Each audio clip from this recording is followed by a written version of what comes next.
This is a recording of the Identifying and Developing Secondary Genre panel from the Exploring Story Structure event hosted by the Weeknight Writers group in 2021. To learn more about our events, check out businessforauthors.com/weeknight-writers. And in the meantime, enjoy the panel.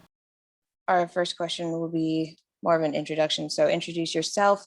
Let me know your personal pronouns. Sorry. And if you could let us know, since we're talking about genre for this panel, which genre, sci-fi or fantasy that you currently write in, and how you think about that, how it impacts your writing, what brought you to this panel. Does anyone want to start? I can start. Okay, go ahead. So my name is Catherine Forrester, and I'm the author of Lodestone, which just came out this year. It's a dark fantasy novel, and I write both science fiction and fantasy. What drew me to this panel was I tend to blend genres a lot in my writing, and so to discuss secondary genres sounded really interesting to me, and I hope I have some good thoughts to contribute. Excellent. How about Celeste? Do you want to go next? Sure. I'm Celeste Hart. I go by she, her pronouns. I am an author of science fiction and fantasy as well. My books, Conquest and Rising, are both the mix of sci-fi and fantasy. And Diana actually tagged me in a post about this conference, asking if I wanted to participate. And when I saw that as one of the topics to talk about, I was like, well, this is definitely something that I'm into. So excellent. Look forward to discussing everything. Kelly. Yeah. So my name's Kelly Doherty. I'm also an author of science fiction and fantasy, although I do like to keep them separated in my stories. I go by she, her as my pronouns, and I was super interested in this panel just because I really love science fiction and fantasy, and I could talk about them all freaking day. So I am very excited to see where this conversation goes. Me too. And Lex. Hi, I'm Lex Brannick, she, her pronouns, and I write actually dark fantasy and horror. And I came to this panel because I genuinely just love genre fiction, and I find that my favorite stories tend to blend genre a lot.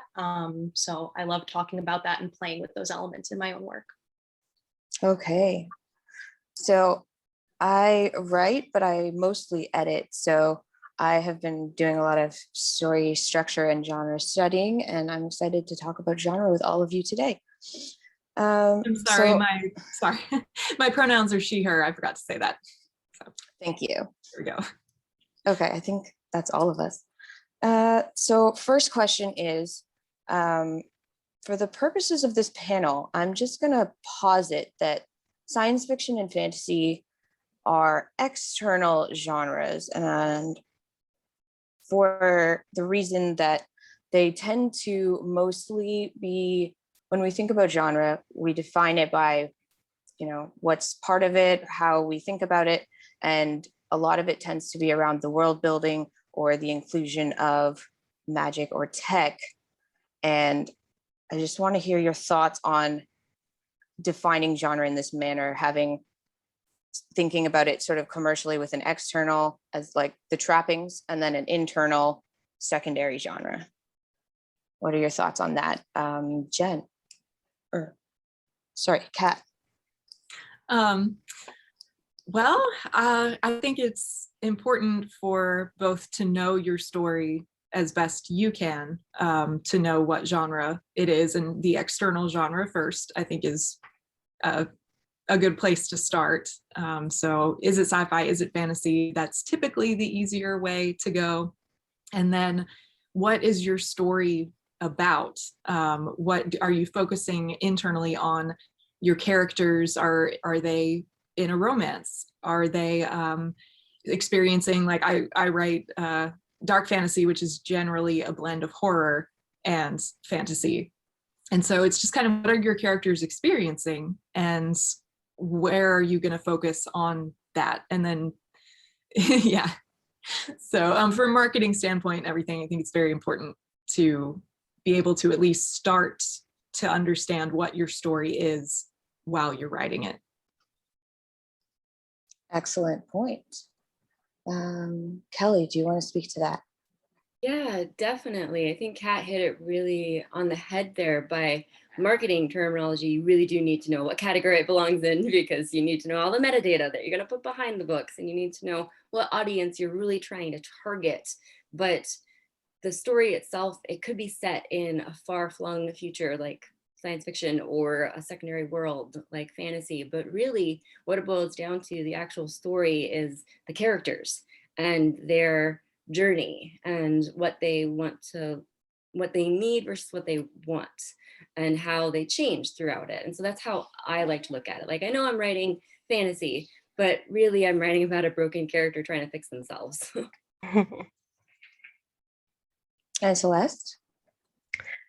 I think that with science fiction and fantasy, that it's very important that you're writing a very immersive experience, because unlike with other genres, you have to completely sell this concept over to your reader that they've, never heard of. So you have to really keep in mind, like, what is it that makes your readers really feel immersed in this world that you're creating? And like, ask yourself what experience you want your readers to go through when they're entering this world that you're making for them.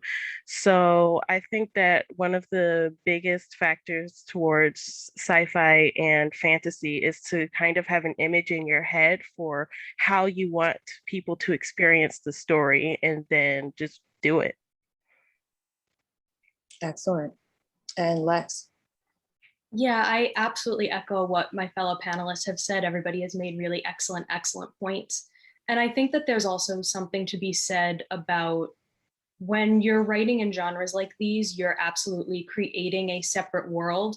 You might be borrowing elements from our world, but you're creating something new. And you can be using characters or small elements in the politics of your world, or what might be happening to your characters, to give your readers an anchor point, because you really want to make sure that they can feel connected to the story, even though it's happening in this world that they can't physically visit. That's so true.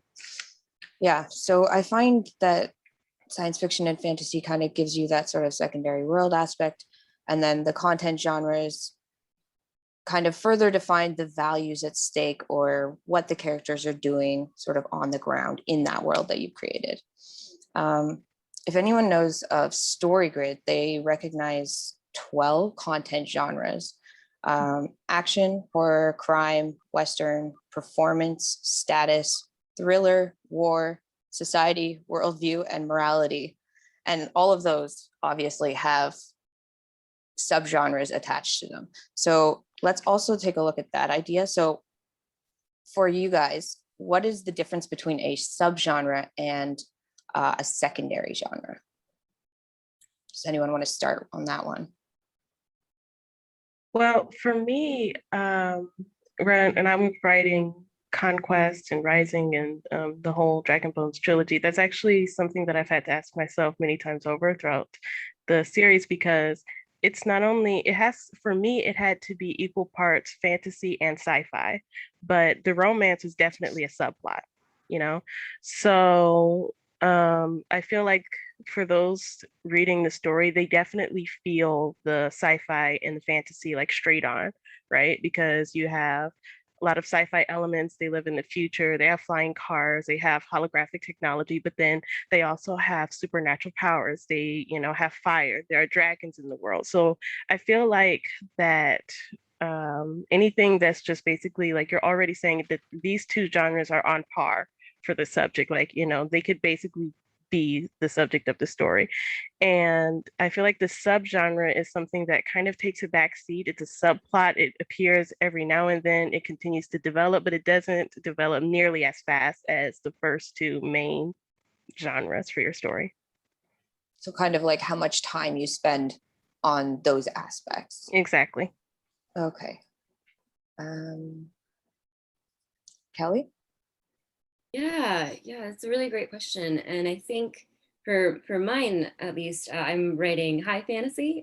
So it's fantasy set in a completely different world, completely new environment, all new creatures, and it has lots of magical elements. And for mine, I do categorize it as high fantasy with action, lots of action and adventure, and then a subplot of romance too. And so I do like that way that Celeste talked about it, where your main leap into it is going to be, my readers know they're going to be in a fantasy story. They know right away that it's going to talk about magic and dragons and wyverns and have all those amazing, wonderful tropes that you get in a fantasy story. But there's also going to be a romantic element that they get to weave into it as well. And they get to explore that element with the characters. And I feel like a secondary genre is more like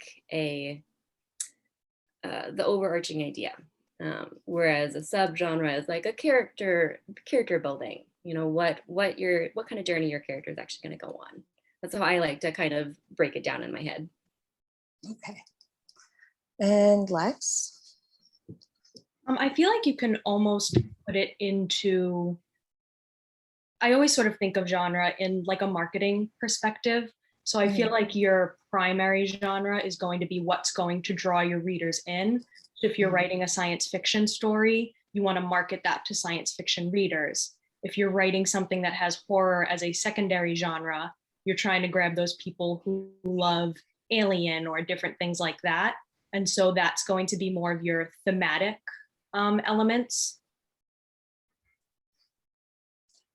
Catherine? Yeah. So I think a decent example for my work is I like writing about romance, but my primary genres are science fiction and fantasy. And Lodestone that I wrote, it has romance as what I would say is a subgenre, because horror would be the secondary genre because it's like a haunted house sort of story, but set in a fantasy world. So you've got horror as the secondary genre, but there's a romance that develops that would be the subgenre. But then I have a science fiction novel that's coming out next year, and its romance is much more pronounced. So in that one, I would say romance is the secondary genre, and anything else would be subgenre with subplots. I see. Going off what Lex was saying, so it looks like marketing is really important to genre. How does marketing affect what genres you choose to label your work as, or how you develop your stories even? Anyone want to take that one first? Well, for me, I mean, marketing is a really important key. Obviously, you have to learn what your story is, and you have to know what characters, what readers, I should say, would be drawn to your story. But I don't necessarily let it factor into what I'm actually writing. Like, I like to write the story in itself, the whole entire thing, front to back, and then I look at the marketing, and then I try to find the audience for it, and then I do all the things that you have to do to market the book. But I feel like as long as you know what category, what genre you're writing in, and what the subcategories are and secondary genres are, I feel like as long as you, as the author, know and you have a good firm foundation of what kind of reader would be drawn to your story, then you'd be able to naturally market the book. Not to say that marketing is easy, but you should be able to like know where it would kind of fit into a bookstore, or know where it would fit into a different conference that you might want to go to. So I don't let it affect the way I write, but I do think about it after I'm done writing it. Okay. That makes a lot of sense. So you kind of look at it afterwards and then identify subgenres or further marketing categories that you can just slot that right into. Yep. Celeste.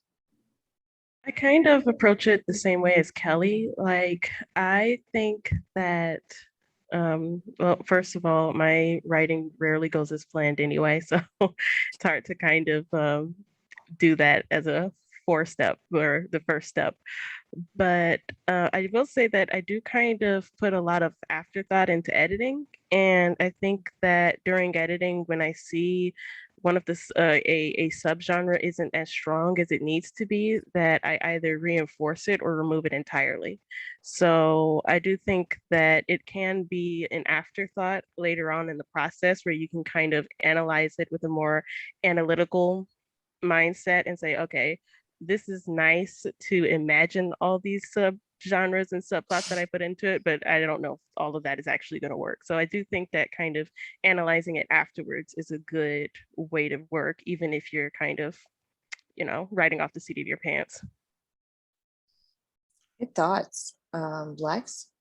I absolutely agree with that. I tend to be a fly by the seat of my pants writer. And so I will come into a story knowing kind of the basics, kind of a skeleton of what's going to happen.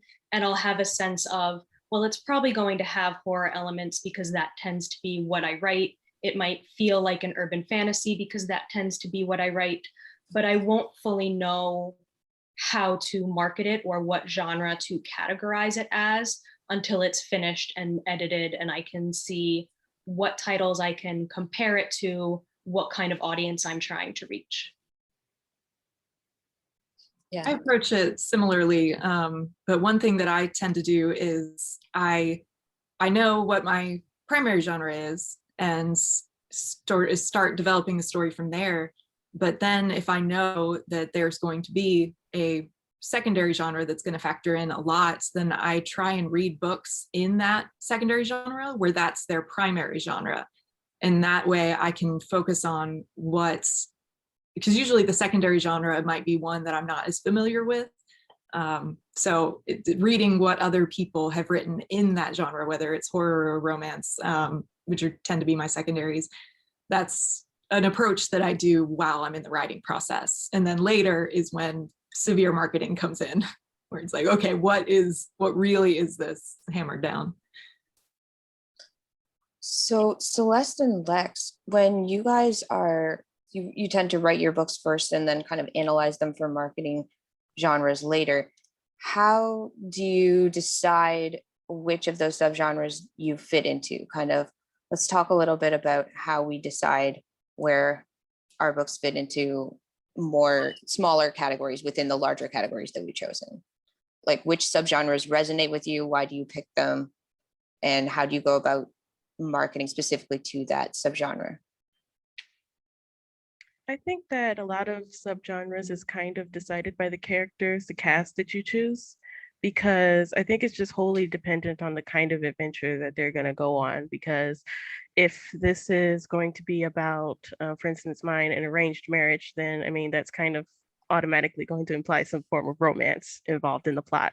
But if it's a revenge plot, then you have a whole different set of circumstances. And then, that turns more into adventure and, action and all of those other things, maybe even thriller. Or So I mystery. definitely think, right. I definitely think it depends on the journey that the characters just, sort of decide to go on at that point, because it's really either character or plot dependent to me. Okay. Lex?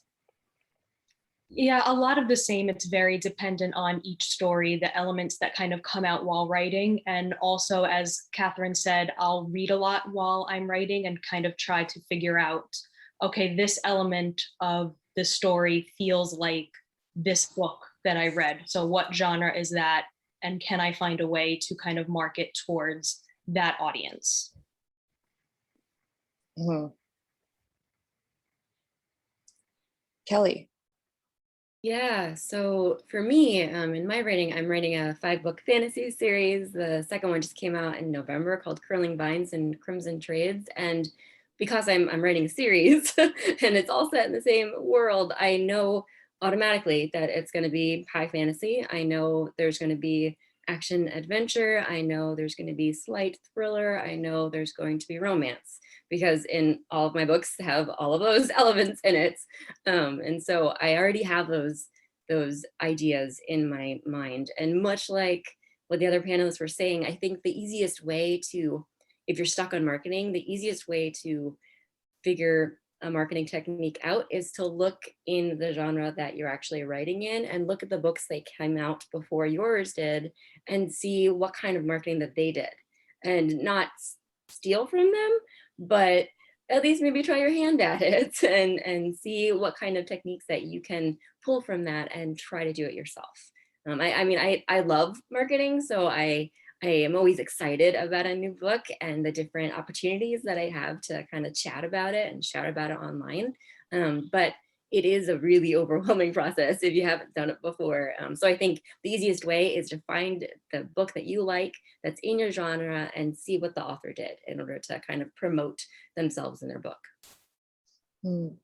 Reading widely and deeply is good too, just to get an idea of the different sort of lines that are out there and what tends to collect in different genres.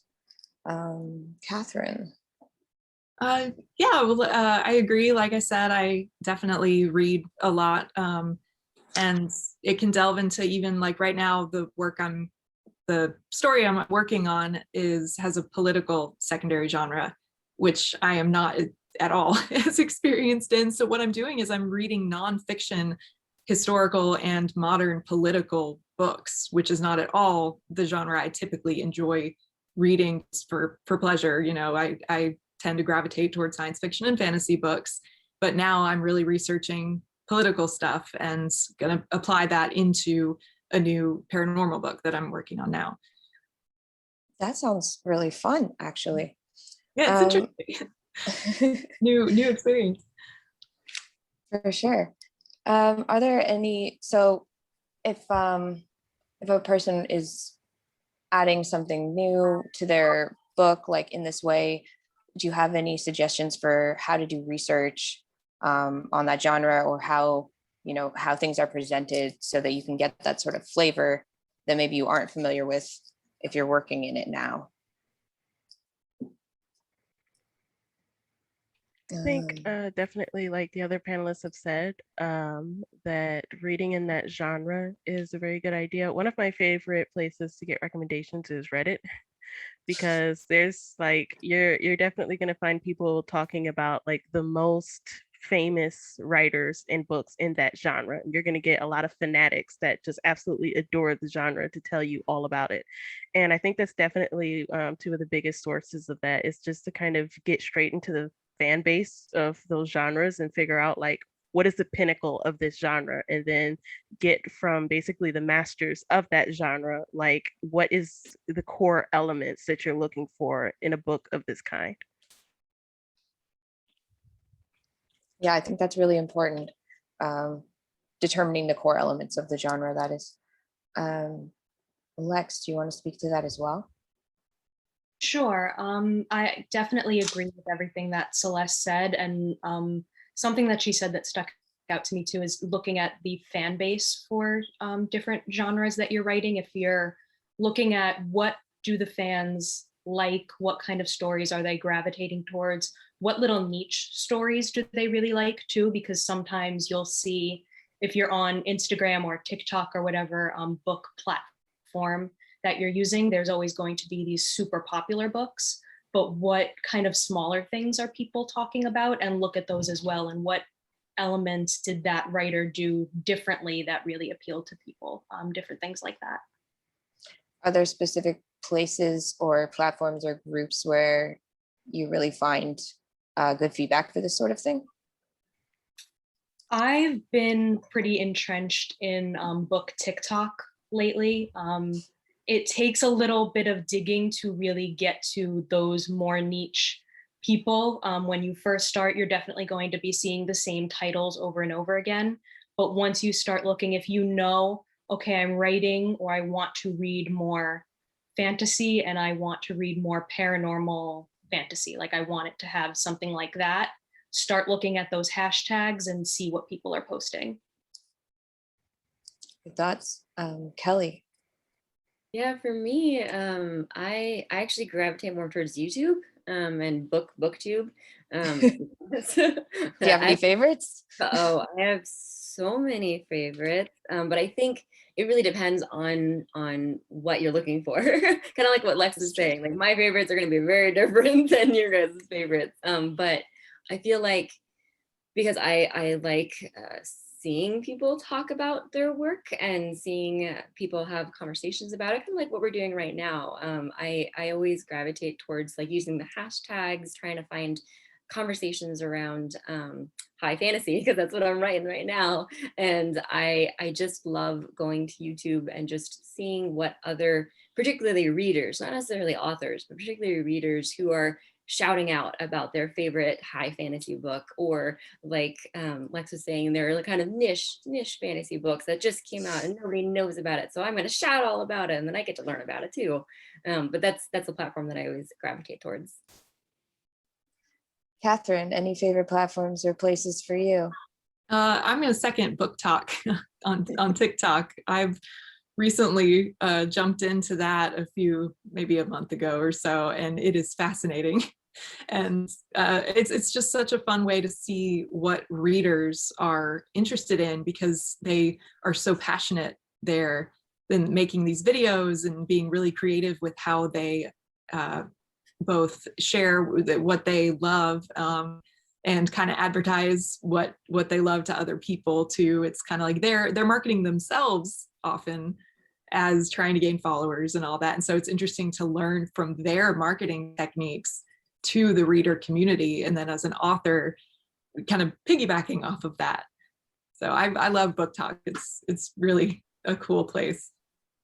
Sounds like I'm gonna have to actually break down and get a TikTok. It took me a while, but I got there. Same. Same. Okay.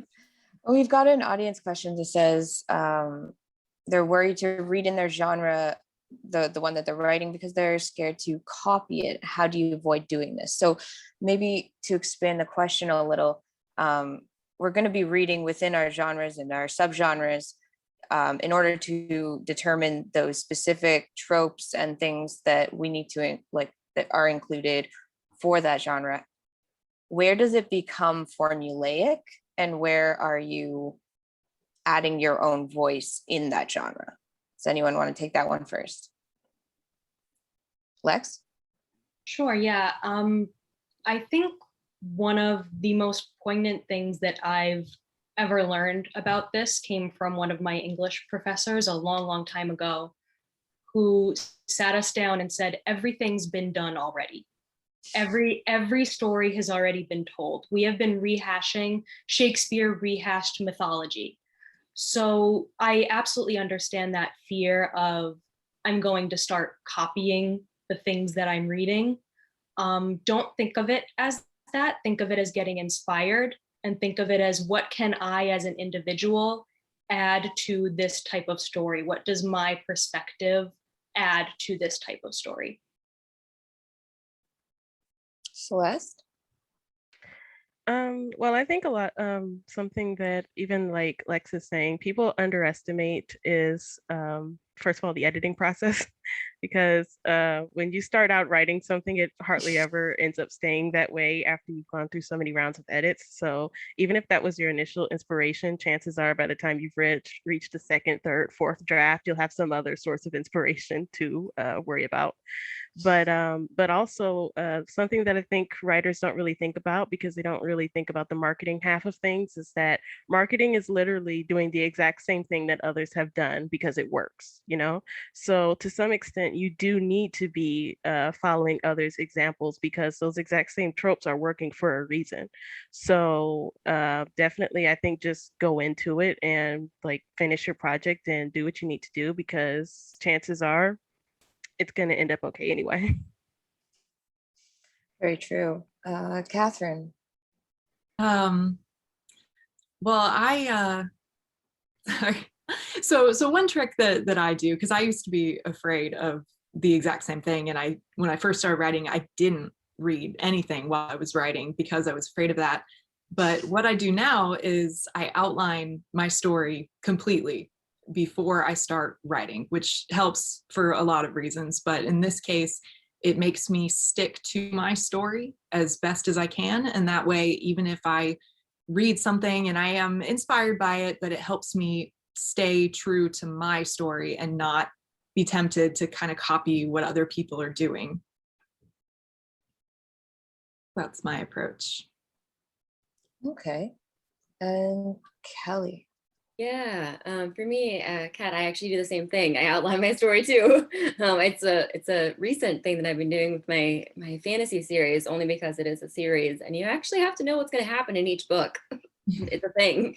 But for me, I also like probably every writer out there, every creative out there, no matter what medium you're going to use, you are going to copy other people. It's just natural.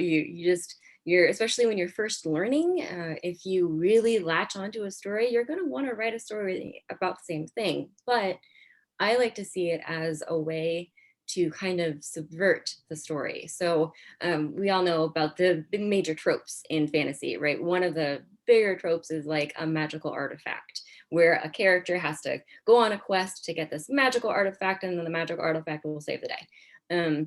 And that's in a lot of fantasy stories because it's really fun and really exciting and I enjoy it. But for me, I didn't want to use that same kind of trope style, so I flipped it on its head. For my first fantasy story, Sun-Kissed Feathers and Severed Ties, my main character actually has a magical artifact that gets attached to her. So she has this all-powerful, insane thing that's really not a good thing that she has attached to her. And her job, instead of her questing to find the artifact and grabbing it, her job is to quest to find how to get it off her. And so I flipped it on its head. And so I think that subverting the really fun and exciting tropes and character styles and archetypes and various things like that, I think that's an easier way to kind of move yourself from copying a story or a trope or a character type and making it your own. Yeah, because there are probably as many ways to subvert a trope as there are people to commit a trope. So Yeah. it's definitely a better path to try. We have another audience question that is around genre defying novels, and I'm going to expand that to include genre crossover novels. What are your thoughts on writing genre defying or genre mixed novels, the process, and also maybe the pros and cons for marketing that? If especially for I think everyone writes sci-fi and fantasy, so you have a little bit of experience with that. Kelly, do you want to start with this one? Yeah, so for my writing, I actually do categorize it very specifically fantasy or science fiction. I don't really cross blend those two high genres, but I'm always fascinated by something called science fantasy. It's a new thing that I'm learning about, and I had no idea it was a thing, and it sounds really fun.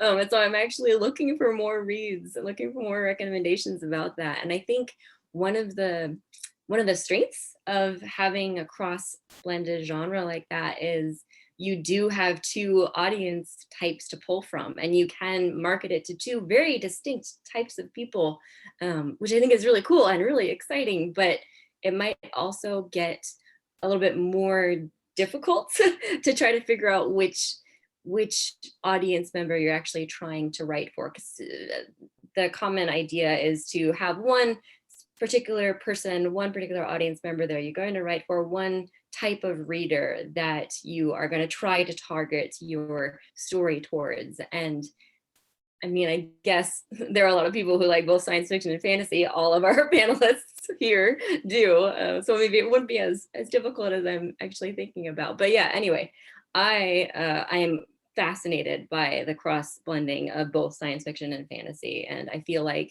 it would just be a really cool process, and the marketing would be fascinating. I totally agree with you. I'm wondering if it might actually be easier if you have multiple points of view. So you could have different things going on that way. Celeste, any thoughts?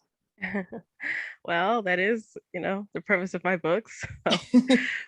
But well, actually, that is something that kind of came up or comes up often with Dragon Bones, is just like the mixed audience that it gets, because you get some people that come for the fantasy and some people that come for the sci-fi, or some people that just come for the romance. So it's definitely sometimes a mixed bag trying to market your mixed genre book and figuring out which audience would like it better. Because in my case, because it takes place in a sci-fi and a futuristic world, I kind of have to keep in mind that most of the audience is probably going to be from sci-fi, because anybody looking for a fantasy isn't necessarily going to want to find it in a futuristic world, or they're not going to be expecting to find it in a futuristic world, you know?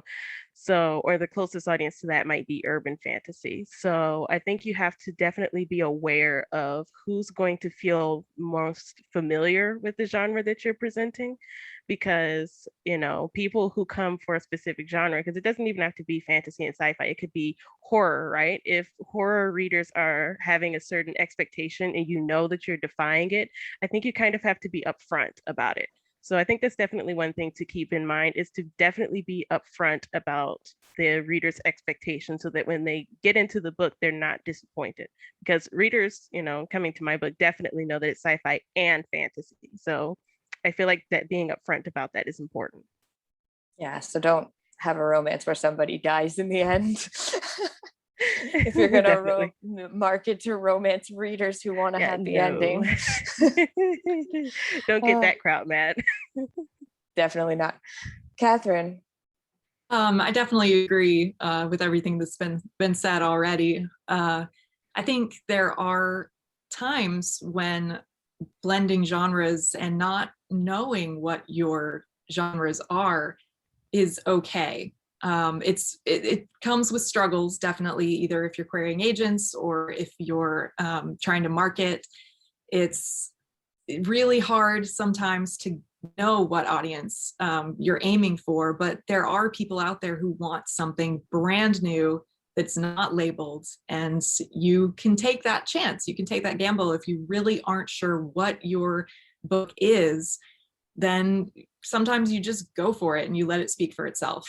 And that's an option. It's something you can do.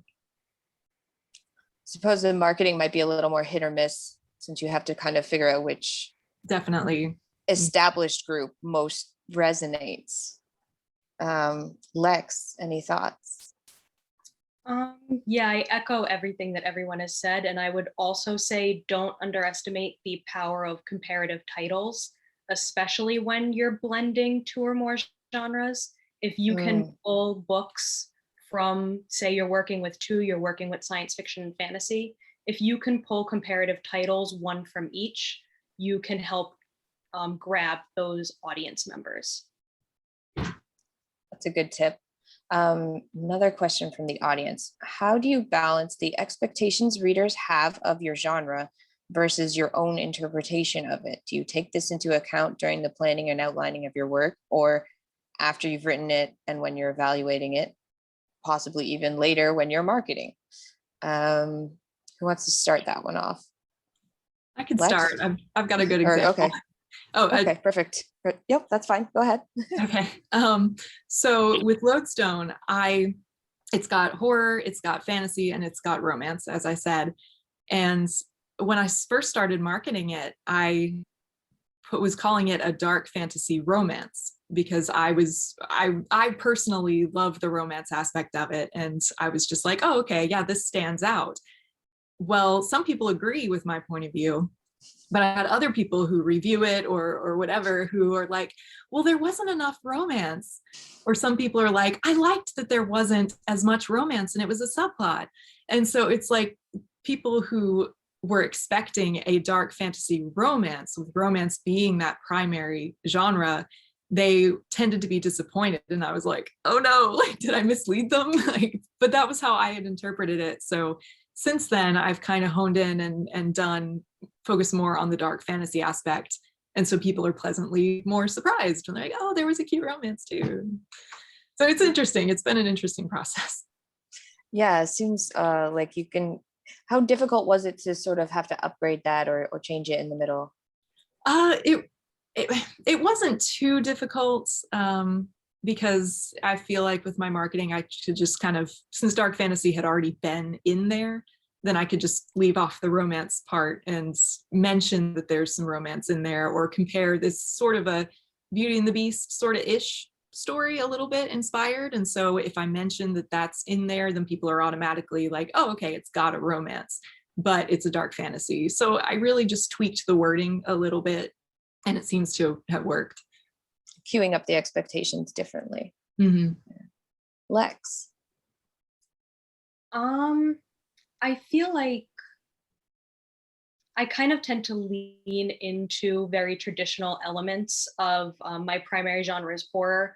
I tend to lean into a lot of things in horror that I like. So like paranormal things or slasher things, different things like that. And so I feel like generally I'm going in with what would I expect from a story like this. And I think about how I can market that as, okay, what I want this to be an 80s slasher or a cosmic horror or whatever kind of thing. What would I anticipate from a book like that? And what do other books that use that label look like? What elements do they use? What are some of those elements specifically, if you don't mind? Oh yeah, sure. For cosmic horror, which is what I've been playing with more recently, it's a lot of those feelings of like existential dread and using something that's less tangible that the characters have to face. More of these like almost entities or feelings more so than an actual antagonist, if that makes sense. Yeah, I think that makes sense. Celeste. I tend to be a bit of a maverick. So I kind of go into the genres that I'm approaching with the intention to break expectations with it a lot of times. So I'm kind of respond in the total opposite. I feel like basically go hard or go home. So my approach to it is basically if I'm defying an expectation on purpose, or I am going in trying to change your perspective on how you've always seen it, I think the major thing is to say what you're saying clearly. So, whatever you're trying to do, make sure that your message is clearly, across.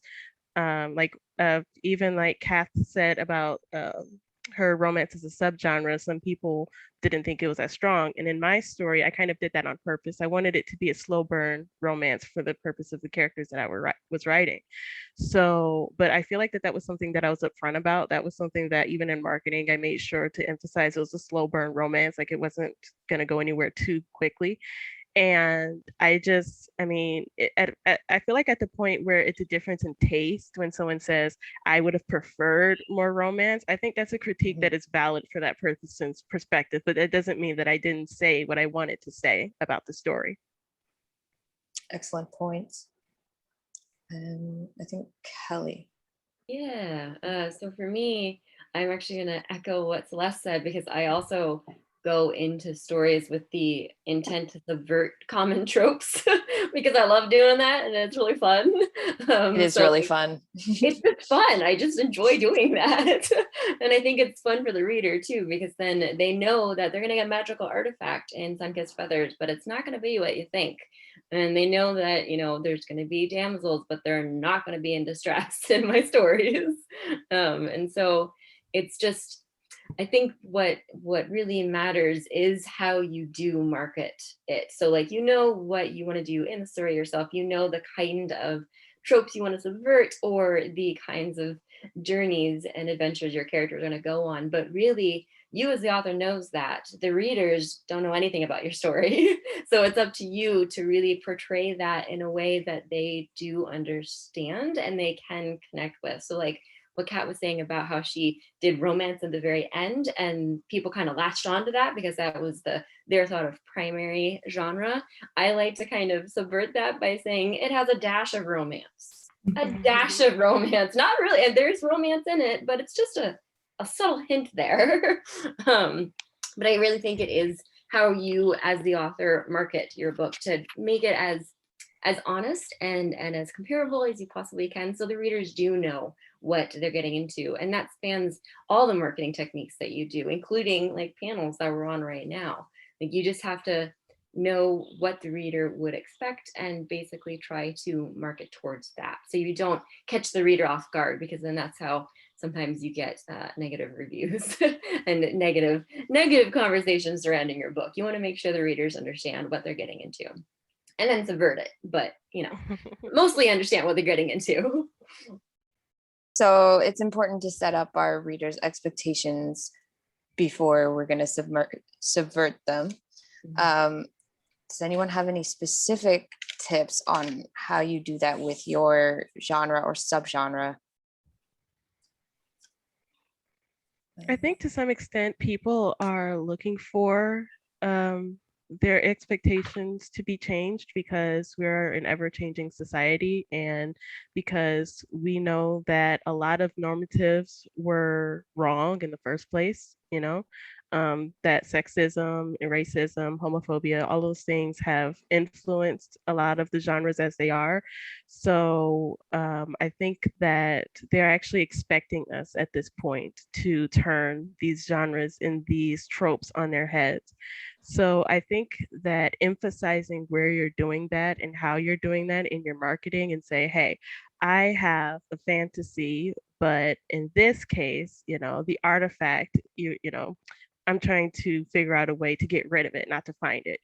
Be upfront about it. Be upfront about what you're twisting on its head, because that's actually what they're coming for. They've had a lot of the same for a while now, and I think that at this point they're expecting the unexpected. Very true. Anyone else? I'd actually like to piggyback off of what Celeste said, because I think Please. that she really hit the nail on the head. And I think that there's also a tendency in genre fiction for the stories to kind of get a bit formulaic. And so readers who are really entrenched in these genres want you to do something different with that formula. So think of your differences and that subversion as a strength to your story, and really highlight that, because that'll help set up their expectations and let them know what is special about your story and why they should read it. It's the same, but different. Yeah, because that's really what it boils down to too. Like we're all telling basically the same story again and again and again, but how is your retelling different and unique and special? What kind of journey are you having your characters go on? What are they learning about themselves, and what do you want the reader to learn about themselves when they're reading it? So like what is unique about your story, and shout about it. That uniqueness is really its strength, though, because that's what helps you land in these specific, more niched categories where you're not just sort of shouting to the broad horror or fantasy audience. You can specifically talk to high fantasy or dark paranormal romance or whatever you specifically are interested in, and have readers that are interested in. And you can open up that community for others to participate. I think we're at a 10-minute warning. So I'm going to check and see if we have any further questions from the audience. None at the moment. Is there anything we haven't discussed yet that anyone specifically wants to bring up? Anyone? Maybe favorite books. Sure, let's talk about our favorite books within a specific genre. Let's sort of define that genre. Why is this what comes to your mind when you think of this genre? Everyone go for one book. I will go first because start us off. No, for science fiction, the one book that I always think of is Becky Chambers' The Long Way to a Small Angry Planet, because it is a science fiction, and it does have a crazy intense plot to it, but really it's a character driven story. And so if I want to find a resource and talk about my characters and really focus on them instead of on the external plot, focus on their internal strife that they're going through, I always go to Becky Chambers, because her Wayfarer series is amazing. I have read those and they are amazing. I love right them. Definitely recommend those as well. Who wants to go next? Celeste? For me, I definitely think, most of the works by N.K. Jemisin, but one of my favorite is the Inheritance trilogy, because I just think she is a master of world building. And I definitely get a lot of inspiration from how she just completely crafts her world out of, seemingly nothing. And isn't afraid to not take inspiration from anything you've ever heard of before. And that's one of my biggest inspirations with writing fantasy, sci-fi, anything, to just go for it. Just go for anything weird and kooky, and but make it make sense, you know? I've got to say, for genre defying, she is remarkable. The next one, the 5th season, was the way she did the points of view was just fantastic. It was amazing. Lex, how about you? So the one book that I honestly never shut up about is Warm Bodies by Isaac Marion, which got some traction when the movie came out quite a few years ago now. But the book itself, it brings in elements of, it's a Romeo and Juliet retelling using a sentient zombie and a human girl. But it brings in horror elements with the like dystopian post-apocalyptic setting. It brings in sci-fi elements with how the zombie plague actually started. And it just really plays well with those elements and uses all of that to tell a really unique story about communication and isolation and mental illness and all of those sorts of things. That's true. I liked it. Catherine. Well, I'm having trouble coming up with a favorite right now, but I'm reading a book called Malice that came out this year, and I can't remember the author's name, but it's a retelling of Sleeping Beauty from the point of view of Maleficent, except her name is Malice. It's not Maleficent in that novel, but that's the character essentially that it's telling the story from. But it's very unique. I've never read any kind of retelling like that uses that much. We're talking about subverting tropes and everything, and it very much does that. And the magic system is really cool. So with the sort of subgenre or secondary genre of fairy tale retellings, which is common, people like to do, I think that's a great example of it. I love fairy tale retellings. Ella Enchanted is probably my favorite for those. The Good. book, not the movie. Oh, I love the book. I read it as a kid. Me too. Okay. We have another audience question. I'll just toss this up for anybody who wants to answer it. Does anyone write short stories that are in multiple genres or 2 genres, or is there room for that? I don't know. Does anybody write short stories here? I write Or short just the stories. novels? Okay. Actually, for me, I kind of tend to boil down my short stories to just one genre. And I kind of do that. I use short stories as kind of like a practice zone. So I like to kind of boil down a story to a core element of one genre so I can practice that genre. So if anything, I kind of use short stories as a way to practice genres I don't usually do, or subjects that I don't usually do, so that I can kind of flesh it out before I try it out in a longer novel as a subplot or a side plot or whatever. I really like that aspect. I do the same myself, actually. We have 7 minutes left, so I'm just going to leave some time now for each of us to go around the panelists one more time. And if you can let us know where to find you online, where to find your books, and maybe one last tip for, since most of us tend to assess our stories after we write them, your favorite tip for assessing your story in the beta and editing stages to narrow down which genres and subgenres you want to use for marketing, like you specifically. Who wants to go first? Kelly? Sure. So for me, name's Kelly Doherty. You can find me online, Twitter, Facebook, Instagram, all with the same basic name, Kelly Doherty. You can also find my website, kellydoherty.com, and you can find all my books on the Desert Palm Press website, which is my publisher. I think for me, after the fact, when I'm looking at my stories that I've written to try to narrow down the gaze of it, if I do need to like remove a plot, remove a subplot, I always try to stick with the ones that I like best to keep. And it's really just a personal preference. If I'm feeling the romance aspect, I keep the romance aspects. If I don't like this one character because he's an idiot, I just remove him. So for me, it's just really subjective to how I'm feeling that day. Well, I mean, you have to enjoy what you're writing. Mm-hmm. Catherine? Well, yes. So my name is Catherine Forster. You can find me on catherineforster.com. My publisher is Gen Z Publishing, so you can find me and my books through that. I'm also on Instagram. Most often is my social media. I'm on everything, but Instagram is Catherine Forster.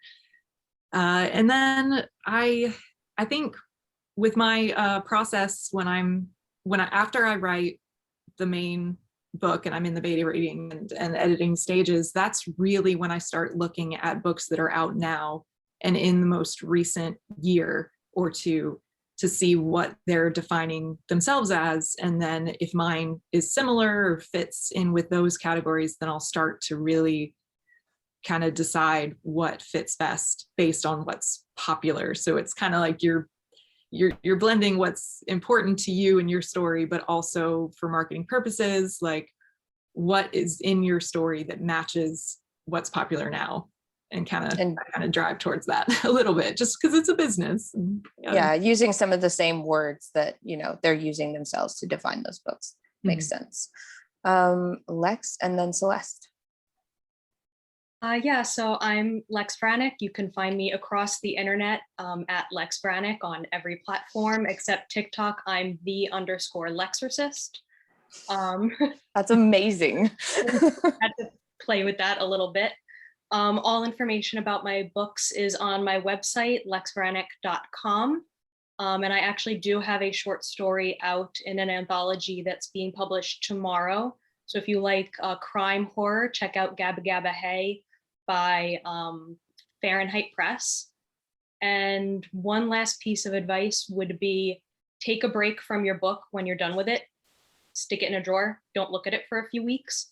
Come back with fresh eyes because you'll see elements of genre that you didn't even anticipate the first time around.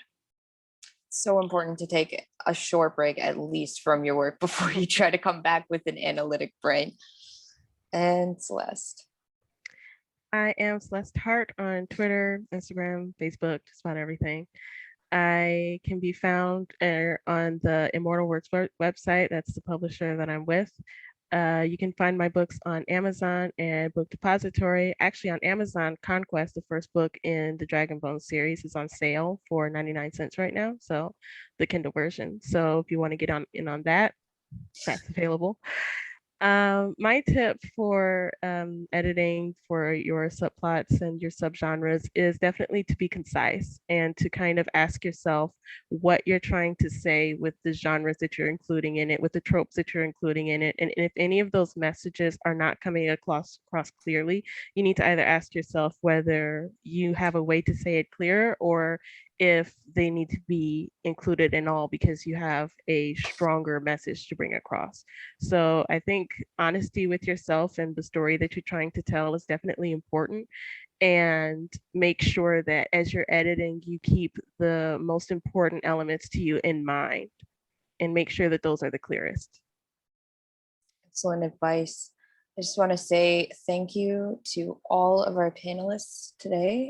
This video was recorded at the event Story Crafting Sessions Exploring Story Structure, hosted by the Weeknight Writers Group in partnership with Renaissance Press. To learn more about this and other events hosted by the Weeknight Writers Group, check out businessforauthors.com/weeknight-writers.